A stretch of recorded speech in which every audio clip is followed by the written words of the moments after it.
Ongi etorri adiskide maiteok, eneagramara, giza pasioen mapa koloretsura. Denetarik atera da gure gaurko gonbidatuaren ahotik. Satira musikalak, kopla berdeak, aupa Maurizia ozenak, bakarkako bertso ederrak, eta noizbehinkako birau eta madarikazioak ere. Baina ahoa ez ezik, bera, bere osotasunean interesatzen zaigu gaur. Artista polifazetiko honen joerak eta jarrerak ezagutu nahiko ditugu eneagramaren jakinduriaren laguntzaz. Gaur, eneagraman Itxaso Paya. Itxaso Paya, ongi etorri! Eskerrik asko, Katixa. Zer modu zaude? Oso ondo, bai? Zurekin oso gustora. Neu ere oso gustora nago, oso eskertuta, beti nago eskertuta, jendea ona gerturatzen denean, beldurri gabe gerturatzen denean eneagramaren gana. Ez dakit zuretzako familiarra den kontu hau, ezaguna zaizun, zitzaizun? Ezagutu izan dut, terapia prozesuetan, nire terapeutak esperimentu ugari egiten ditu nirekin, oso divertigarria eta interesgarria izaten da, tartean eneagrama. Berarentzako edo zuretzako? Biontzako nik uste. Eta gero erabili izan dut gidoigintzarako, pertsonaiak sortzeko. Hori esan behar nizun, zure profesioan nahiko ohiko tresna izan ohi dela, hemendik aktore asko pasa dira, eta esan digut ere, pertsonaiak eraikitzerako orduan, baliatu izan dutela eneagrama den tresna hau, baina ez dakitzuk zure burua aktoretzat duzun, bakarrik, imaginatzen dut ez, gauza asko egiten dituzu. Zala artista nahiko osoa, gidoigintzan aritu zara, aktore moduan, kantatu egiten duzu, bertsolaria ere, bazara, bertsolari moduan ere ezaguna. Baduzu zeure burua definitzeko hitzen bat, etiketaren bat? Berez, sortzaile, niri gustatzen zait sorgina, baina, claro, suena muy repipi. Baina berez, sorgina, esan nahi dut, sorgina, baina sortu egiten duena, okina bezala, sorgina, sortzen dudalako etengabe, dauzkadan baliabide guztiekin sortu egiten dut, baina, claro, itxasan sorgina, sortzailea. Nik errebindikatuko nuke sorgina, oso polita da, gainera eman duzun, claro. Senyora sorgina bat, izan zaitezke, edo sorgin senyora bat. Olako zeo, gero hor dago Plaza Andrea hitza, bueno. Oie guztiekin konforme eta gustora. Bai. Gainera sortzaile edo artista familia batetik zatoz, batez ere hor dago zure amaren figura, antzerki munduan bere tokia izan zuena, oso importantea, eta bine bazar dituzu, biak ere bertsolariak, Xabi eta Fredi, ez? Bertsolariak eta hori beste gauza asko ere, baina agian, bai. Ez dakit olako familia batetik etortzeak, kanpotik ikusita ematen du, hori abantaia dela, sorgina izaterako bide horretan, ez? Baina ez dakit zuk ere ala ikusi duzun, dana abantaia izan ote den, edo desabantaiarik ere baute dagoen horrelako familia batean hasi zarelako.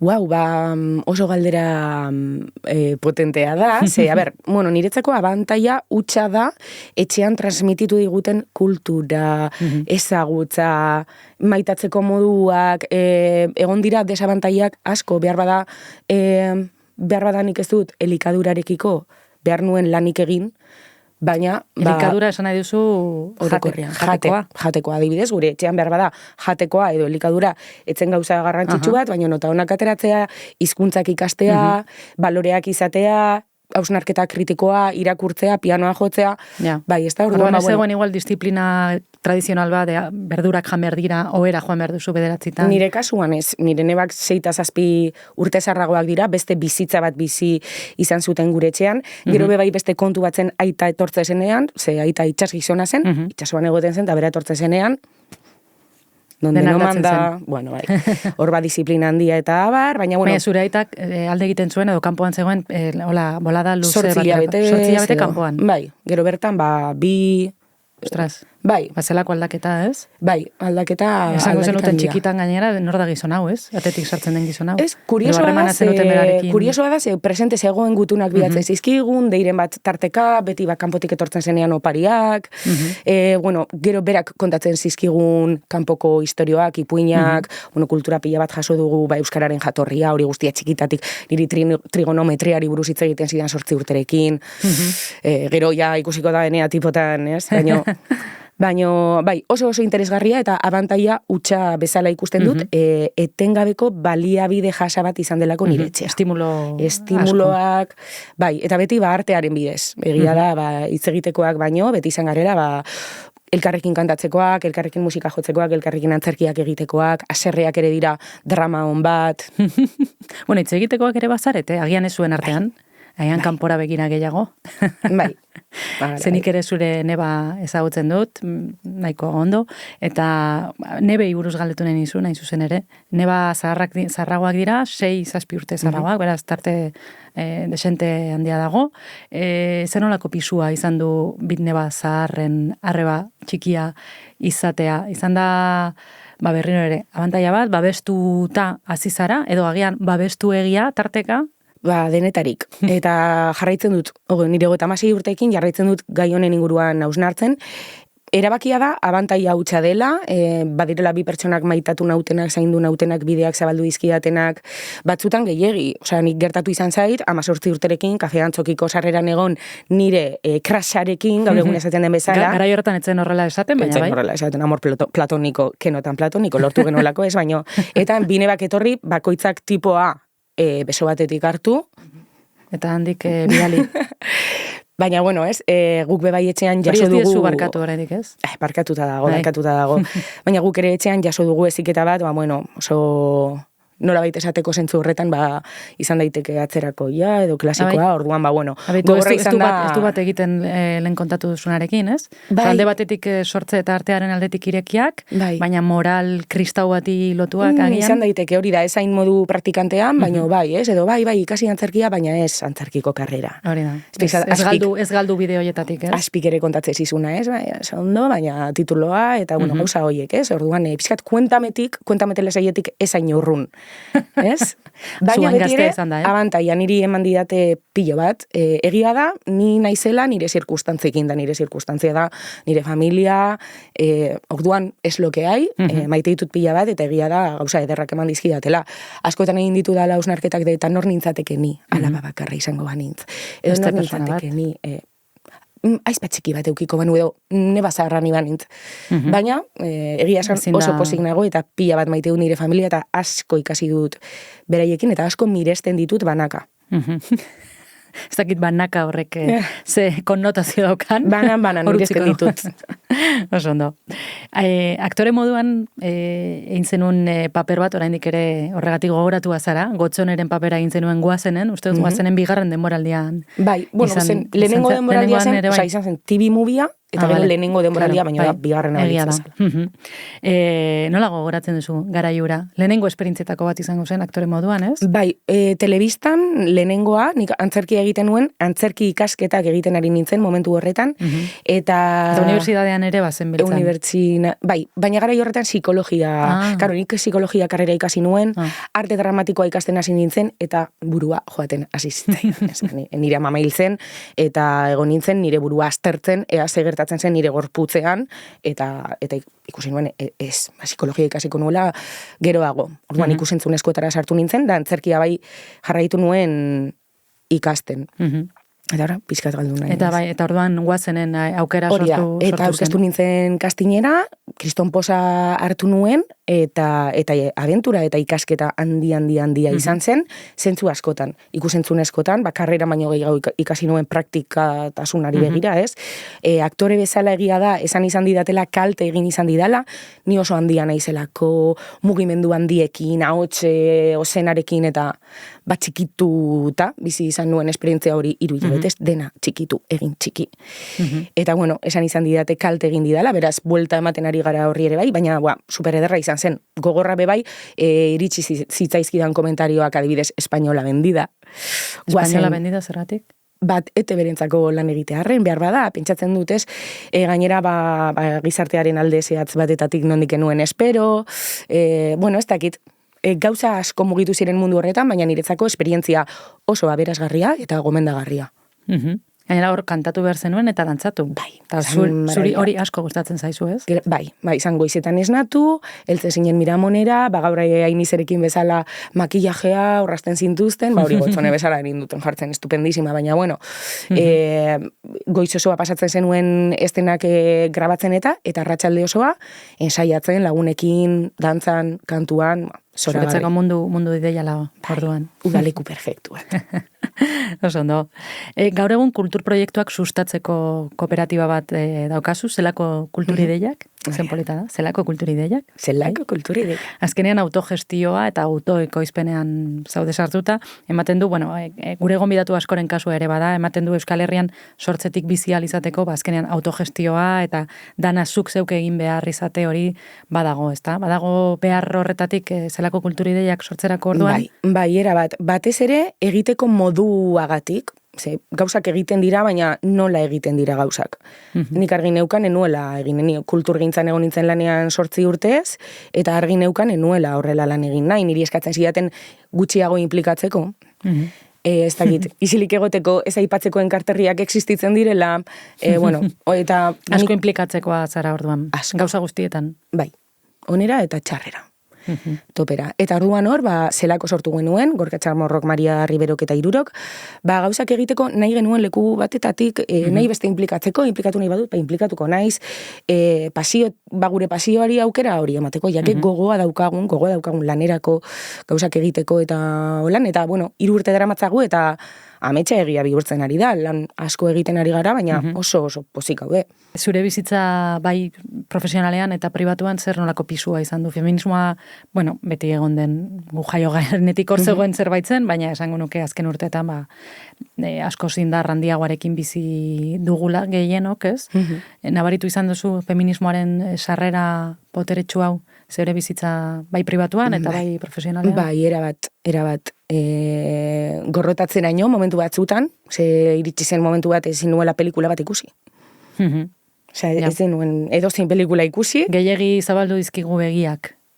Batzutan, zenan esaten da hobedela ignorantea izatea pozik bizitzeko, bueno, nire nabil ikasten zoriontsu bizitzen dakidan eta ikasten ari naizen hau guztiarekin, karo, jakin minare badut, eta jakin nahi dut, eta hobeto bizi, eta batez ere bestei bizitza errazago jarri bai, eta feminismoa da munduko sandiarik erraldoiena momentu honetan, mila adar dituelako ere bai, askotan ikusten dut diskursoak ikasita daudela, baino gero ez direla praktikatzen, hausnarketa etengabean ari naiz horrekin. Eta beti eragin dit, gaztetan, 16 urterekin edo, egin nuen kanta bat, begi umelak, holan sareetan eta udalekutan eta zabaldu zena, eta horren inguruan hitz egiten dut, emakume izateari buruz, baina nien nintzen konstiente. Teoriari gabe oraindik, ez? Hori da, eta gero ja teorietara iritsi nintzenean, ikusentzunezkoak ikasi nituen, eta nire grala bera, ez nire gradu amaierako lana, izan zen, azkenean, feminismoari begirada bat. Orduan asko gustatzen zait, jarraitu nahi dut ikasten, asko daukat ikasteko, baina askotan kostatzen zait gauza asko ulertzea oraindik ere. Eta gertatzen zaizu feminismoaren betaurreko berri hoiekin zeure bizitzari begiratzen diozula, iraganari alegia egindakoari eta beste modu batean begiratzen diozula? Jakin izan banu hau, ez? Enuke horrela jokatuko. Bai. Agian zure nebek mutil hori arrastak eraman zutenean, agian beste modu batean... Bai, eta mutil hori bera. Mutil hori bera zelan portatu zen nirekin, edo ez dakit, gauza asko, nire kuadrilla... Ez ki dana zeharkatzen dugu feminismoak. Feminismoa da pizkate zure buruari... Zure burua zure lagunik onena tratatzea bezala pizkatxo bat. Ematea zera hori zure buruari, ze beti ari gara gure burua azken lekuan usten, ez? Eta orduan bai, harremantzeko moduak, gero etxeko zaintzak, gure amamatik hasita ez, amamaren altzheimerretik, gero ja, bai, egia esan pasada bat, baina behin, jakin izan manu, igual 20 urterekin ume bat eukiko nuen. Gaur egun, ez dut uste ama izango naizenik, ez dakit. Horretan pentsatzen zabiltza. Amatasuna, beste gai potolo bat, iraungitze datak, zaintzak, denborak. Pisua zaizu hori, kezka da edo ondo dara mazu? Egunaren arabera. Eta gaur? Gaur berdin dit, pizkatxo bat. Gaur berdin zaizu, bueno. Gaur atzo hiloekin egon nintzen, iseko laritza praktikatu nuen eta horrek betetzen hau pilo bat. Horrekin nahikoa dukazu, ez? Bai. Oso ondo, izekoak behar ditugu. Bai, super izeko. Super izekoak oso ondo daude. Hori iraganari begira eta etorkizuna, zer nolako lan ibilbideak edo ez lan ibilbideak aurre ikusten dituzu. Zer gauza asko egin izan dituzu, kantatu, dantzatu, aktuatu, idatzi...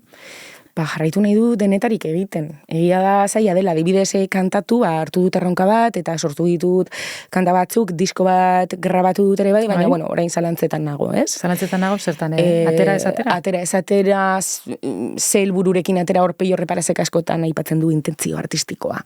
Zertarako nola, ez dakit, oza, pizkate... Baina lan hori hartu baduzu, ja, zerbaitengatik izango zen, baina egia da, lanak milaka eginda ditu dela orduan, alde batetik dago beldurra, beste alde batetik ere bai betiko epaik eta naiz eta feminismoa lantzen dudan etengabe, egunero ere bai epai hori zeure buruari ez da ona, bai, ona dela. Edo, osea, beti borroka hori, ez?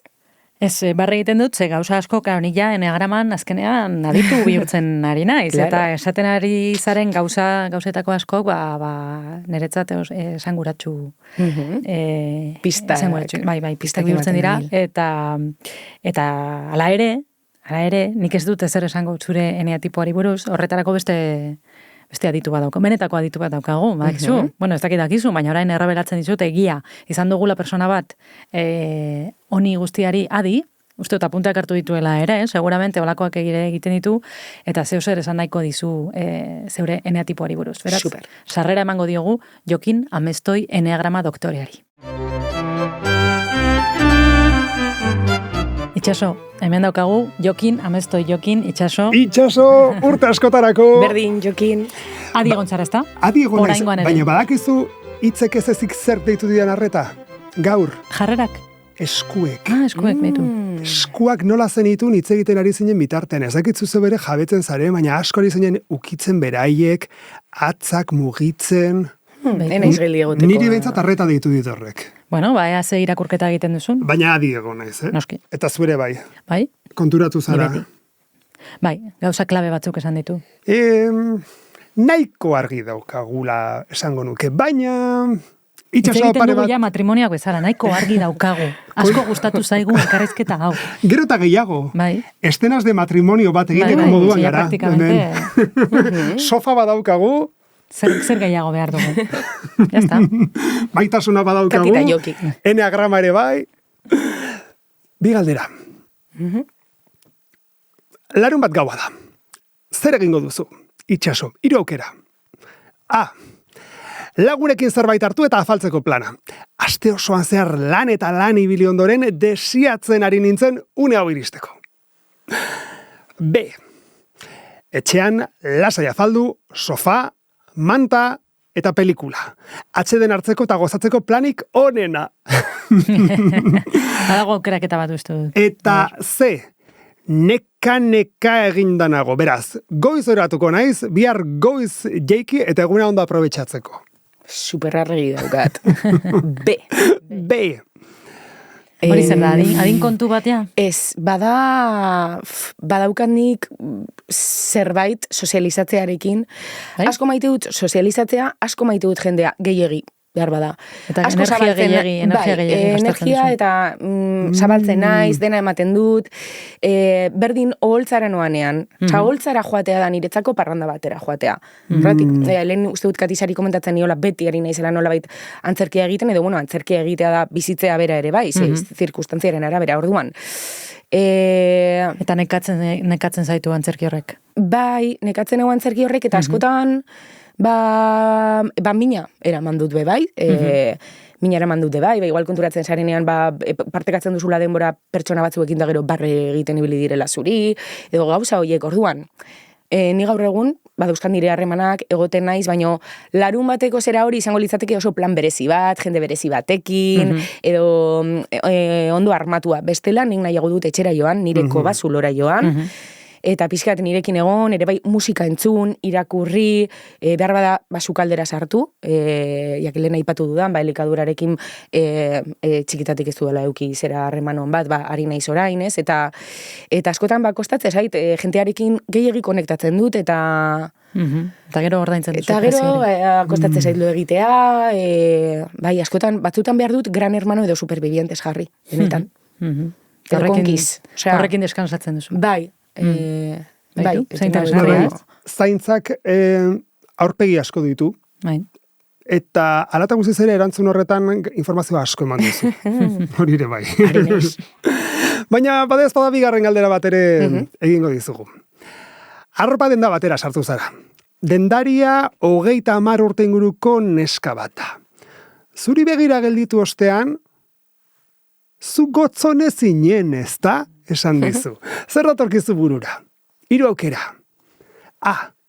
De Montre. Nola da posible oraindik gogoan izatea goazeneko nire pertsonaia. 15 urte baino gehiago igaro dirata. B. Ene bada, ordutik beste 1000 pertsonaia antzestu ditudan arren, oraindik horregatik naukate gogoan batez ere. Nahikoa da. Eta C.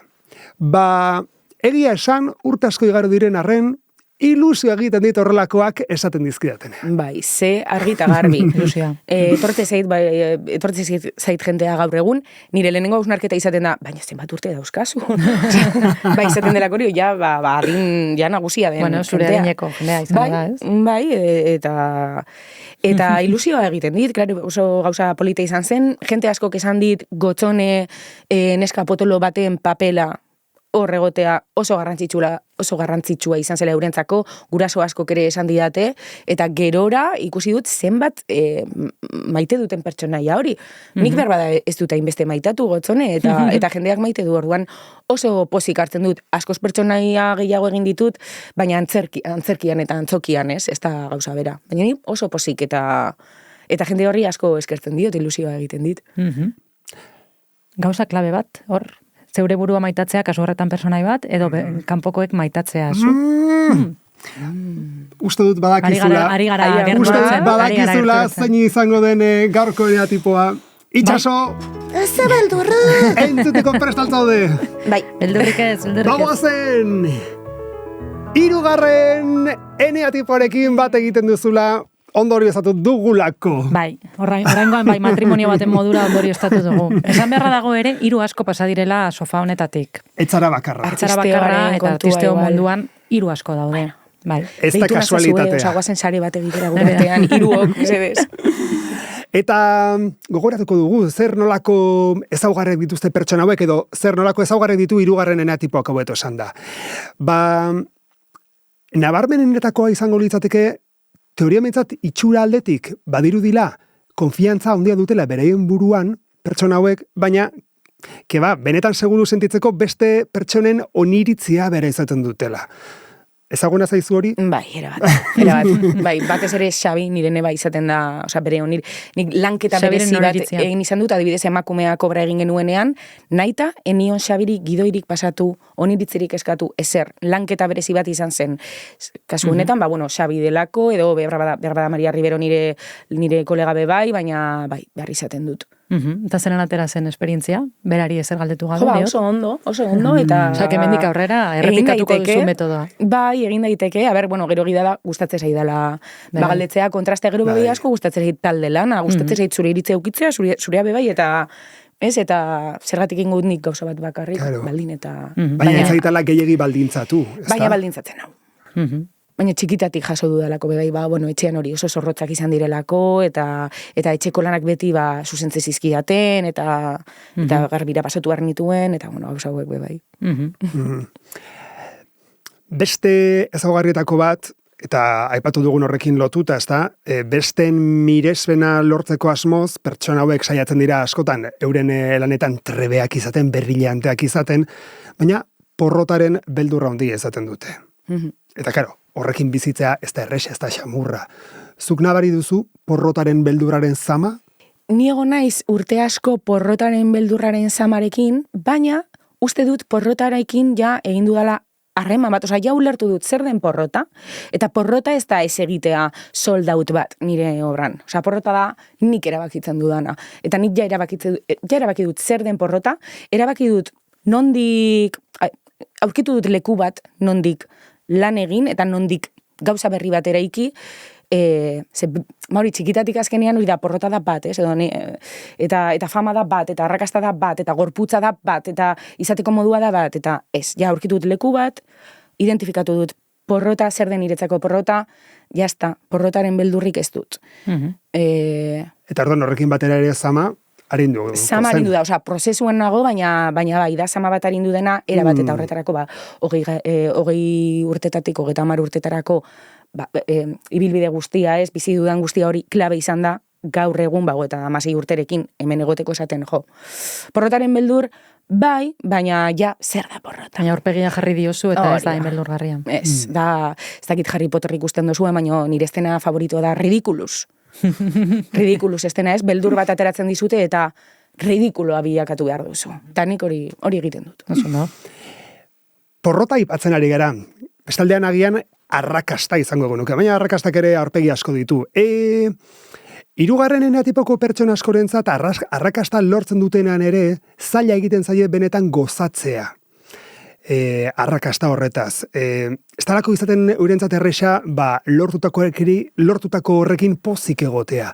Hori ere gertatu izan zaizu? Beste zerbaitengan pentsatzen hasten dira, ez? Bai. Ez da nahikoa. Bai, pizkat utopiaren ideia hori, ez? Osa, amets, inoiz helduko etzaren tokio. Horri egontzera, aipatu duzun bezala, porrotarekin bezala eraldatzen ari da. Eraldatzen ari da, ere bai, eta sentitu dut arrakasta. Osa, sentitzen dut arrakasta momentu honetan. Uste dut niri bizitzan momentu honetan arrakasta daukadala, badauzkat harreman batzuk eta arramantzeko modu batzuk oso arrakastatsuak niretzako, egiten dudan lana arrakastatsua da nola egiten dugun horrengatik, ez? Bai, sentitzen dut hori emakumeako berarekin adibidez, 20 herritan egon gara, Euskal Herrian zehar, ez dugu soldautik egin, baina soldin ere ez esan nahi dut. Eta hori ederra da, 1000 pertsonatik gorak ikusi dute antzerki obra bat, eta segatik izango da porrota, ez garelako egon bek baten eta bete, eta ez dakit.